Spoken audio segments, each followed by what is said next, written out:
আসসালামু আলাইকুম। কেমন আছেন সবাই? আজ আমি ডিম কারি বানাবো। দেখেন কি করে বানাই। কড়াইয়ে তেল দিয়ে দিয়েছি। এখানে দিব হলুদ আর লবণ।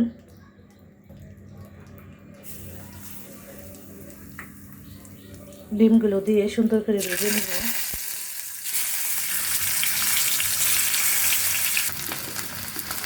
ডিমগুলো ভাজা হয়ে গেছে, তুলে নিচ্ছি।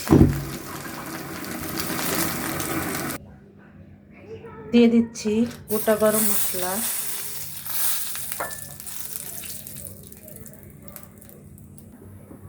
এখন দিয়ে দিব পেঁয়াজ বাটা, কাঁচামরিচ বাটা। ভালো করে মিশিয়ে নিব। পেঁয়াজ কাঁচামরিচ ভাজা হয়ে গেছে, এখন দিয়ে দিচ্ছি আদা রসুন আর জিরা বাটা। ভালো করে মিশিয়ে নেব। এখন দিয়ে দিচ্ছি হলুদ গুঁড়ো,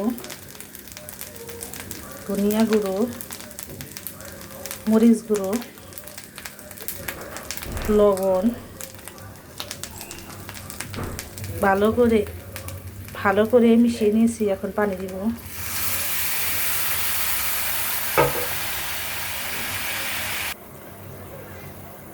ঝোলে জাল উঠে গেছে, এখন ডিমগুলো দিয়ে দিচ্ছি।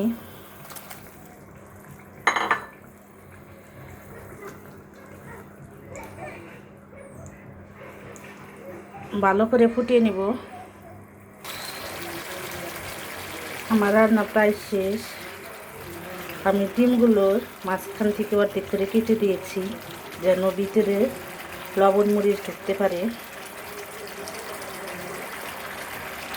এখন দিয়ে দিব গরম মশলার গুঁড়ো।